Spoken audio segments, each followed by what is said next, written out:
mengejar 4 orang lagi. Yang pertama bernama Eric Johnson Saputra Simangunsong. Ya, kalau di media sosial itu yang garis-garis biru ini. Dan ternyata yang bersangkutan ini residivis. Ya, residivis di Banyumas kasus penganiayaan. Ya, kemudian ada 3 orang lagi, inisialnya BL, JM, JH. Oleh karenanya pada kesempatan ini rekan-rekan sekalian, kami menghimbau terhadap orang-orang ini agar segera menyerahkan diri karena kami akan kejar terus. Dan setelah ini aku akan sebar daftar pencarian orang termasuk foto-fotonya ke seluruh kantor kepolisian untuk sama-sama menangkap yang orang itu. Ya. Ini tidak boleh lagi terjadi perlawanan terhadap petugas dan juga mengintimidasi masyarakat, tidak boleh terjadi. Ini contoh yang sangat buruk. Sebelumnya Kapolda Metro Jaya Irjen Fadil Imron geram dengan aksi debt collector yang mengambil paksa kendaraan dan memaki anggota polisi.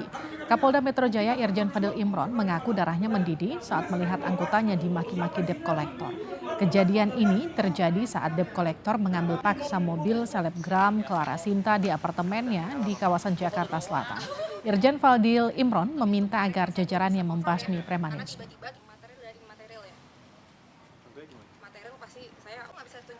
Saya lihat ini preman ini udah mulai agak merajalela di Jakarta ini. Sampai tadi malam saya tidur jam 3, darah saya mendidih itu saya lihat itu anggota dimaki-maki begitu. Nggak ada lagi tempatnya preman di Jakarta. Jangan mundur lagi, sedih hati saya itu. Bolak-balik yang debt collector macam itu. Jangan biarkan dia lawan, tangkap. Jangan pakai lama. Ini kasat serse ini jangan terlambat datang ke TKP kalau ada begitu. Cepat respon, cepat tangkap itu yang preman-preman kayak gitu. Debt collector itu kalau ada ngomongnya kasar, termasuk yang order itu. Siapa itu perusahaan leasing yang order itu? Nggak boleh lagi. Debt collector yang menggunakan kekerasan, menteror orang. Nggak boleh lagi. Saya perintahkan kamu itu.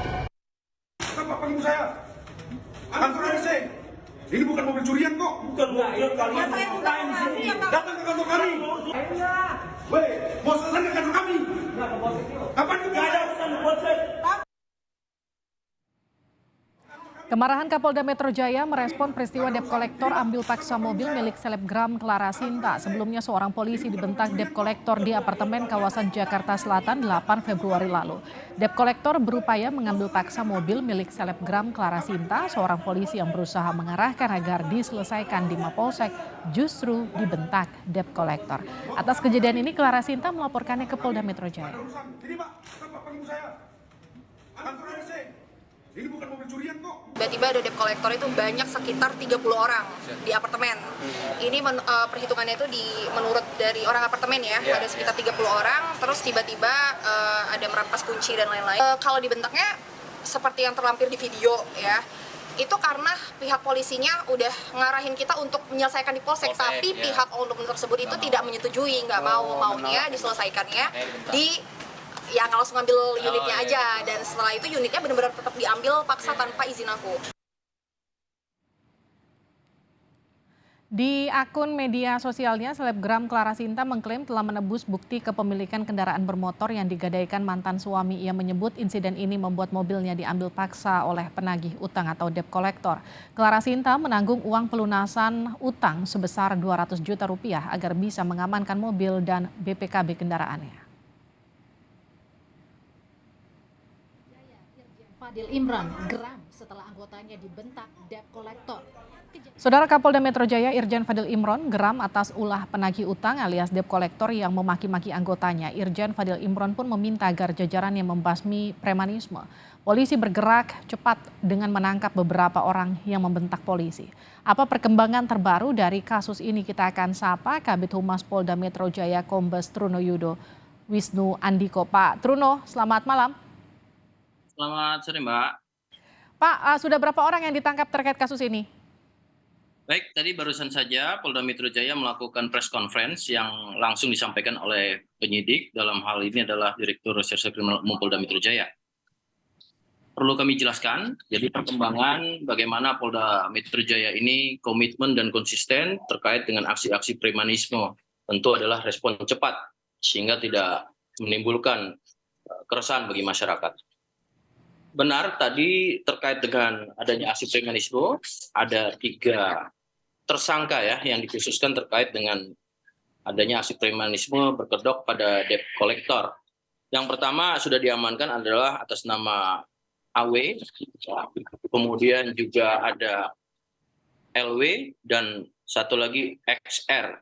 Nah, tentu kemudian juga masih ada beberapa nama yang masih kita lakukan pencarian atau daftar pencarian orang oleh penyidik. Ini atas nama EJ, kemudian BF, dan JM, dan YH. Tentu tadi penyidik menyampaikan dalam kronologis kasus yang konstruksinya tentu diketahui video yang menjadi perhatian publik, ya. Ada 2 konstruksi. Yang pertama terkait dengan adanya petugas Polri yang melaksanakan tugasnya ketika seorang Babin Kamtibmas yang selalu hadir di tengah-tengah masyarakat untuk memberikan suatu penyelesaian masalah-masalah persoalan sosial yang ada di tengah-tengah masyarakat, ini mendapat suatu perlawanan. Tentunya ini berlaku pada pasal 214 KUH pidana. Kemudian juga adanya pelaporan atas nama saudari Elizabeth Clara, ya. Tentunya ini juga menjadi bagian daripada proses penyidikan, yaitu terkait dengan pasal 365, kemudian 368, dan 335. Tadi kami bersama-sama juga dari OJK maupun dari Asosiasi Perusahaan Pembiayaan Indonesia juga cukup jelas untuk memberikan bagaimana mekanisme ya debt collector ini untuk menjalankan tugasnya. Jadi tidak dibenarkan dengan perbuatan-perbuatan melawan hukum seperti yang sudah dilakukan oleh kelompok ini. Begitu, Mbak. Pak Trunoyudo, bagaimana kemudian konfirmasi pihak perusahaan leasing yang kemudian mempekerjakan mereka? Ya, tentunya tadi sudah dijelaskan juga ya dari pihak stakeholder dalam hal ini OJK dan API, ini menjelaskan adanya sanksi-sanksi yang secara administratif tentunya. Namun demikian dalam proses penyidikan ini kan masih sedang berjalan. Tentu penyidik akan bekerja dan hasilnya ya tentu secara keterangan-keterangan yang akan kita dapatkan, apakah ada suatu alat bukti atau keterangan yang mengkaitkan adanya suatu perbuatan melawan hukum, tentu kita masih menunggu dari proses penyidikan ini, Mbak. Pak Trunoyodo, kalau kasus pengambilan paksa kendaraan ini kan bukan kasus pertama, bahkan mungkin untuk kesekian kalinya terjadi. Bagaimana kemudian ketika, bukankah sudah ada aturan yang mengatur tidak boleh ada perusahaan leasing yang mengambil paksa kendaraan dari kreditur di tengah jalan, begitu Pak Trunoyodo? Betul, tadi disampaikan. Jadi secara bersama dengan stakeholder kami menyampaikan juga dalam proses penyidikan ini, dan OJK juga dalam atur regulasi, dan kemudian API juga dalam pengawasan dan pengendalian terkait dengan perusahaan pembiayaan. Jadi artinya ketika didapati ya langkah-langkahnya itu diatur dalam undang-undang jaminan fidusia, kemudian juga ada peraturan OJK, ada putusan Mahkamah Konstitusi ya sekira pada tahun 2019 dan ada 2 pada tahun 2021, di mana eksekutorial itu tidak dibenarkan untuk melakukan hal-hal seperti ini. Tentu ini adalah perbuatan melawan hukum secara tersendiri, dan ini yang kita lakukan proses penyidikan, sehingga tidak ada lagi aksi-aksi premanisme yang meresahkan masyarakat, dan kita akan merespon cepat terkait dengan kejadian seperti ini. Kalau ada korban lain selain Clara Sinta, kemana mereka harus melapor? Ya, tentunya bisa dilaporkan kepada hotline yang sering kami sampaikan ya. Ada hotline pelayanan secara teknologi yang kami sampaikan adalah hotline 110, dan tentunya ini menjadi suatu layanan yang membuat kami dari kepolisian, khususnya Polda Metro Jaya, Polri ini dapat memberikan respon yang lebih cepat dalam memberikan perlindungan. Begitu. Instruksi Kapolda sendiri, Irjen Fadil Imron, soal ini seperti apa Pak Trunoyodo? Sudah kita laksanakan secara respon cepat, artinya kepada jajaran juga diinstruksikan penekanannya adalah melakukan kegiatan-kegiatan yang bersifat rutin yang ditingkatkan, yang kemudian ini juga melihat daripada keresahan masyarakat. Juga ada program-program yang sifatnya Jumat curhat, ya setiap hari bisa dilakukan. Kemudian ini sebagai langkah-langkah terobosan, dan juga ada guyup RW yang bisa diselesaikan masalah kerukunan di tingkat rukun warga, dan melibatkan 3 pilar, ada Babin Kamtibmas, Babinsa. Ini suatu instruksi yang memang tidak hanya bersifat kehilir atau penegakan hukum saja, tapi bagaimana preemptif, preventif bisa menyelesaikan secara hulu, begitu Mbak. Pak Trunoyodo, apa sanksi untuk lembaga keuangan yang masih menggunakan jasa debt collector untuk menagih hutang bagi konsumen ya? Ya, secara regulasi tadi diatur di dalam peraturan OJK ya, termasuk juga ada fungsi pengendali dari Asosiasi Perusahaan Pembiayaan Indonesia. Ini perlunya memang dilakukan adanya suatu literasi secara edukasi kepada para pihak, baik itu kreditur, termasuk juga debitur, karena ada konsekuensi masing-masing hak dan kewajiban yang ini yang perlu diketahui secara umum atau secara luas. Dan kemudian juga perlunya adanya langkah-langkah forum group discussion ya, yang sehingga ini membuahkan suatu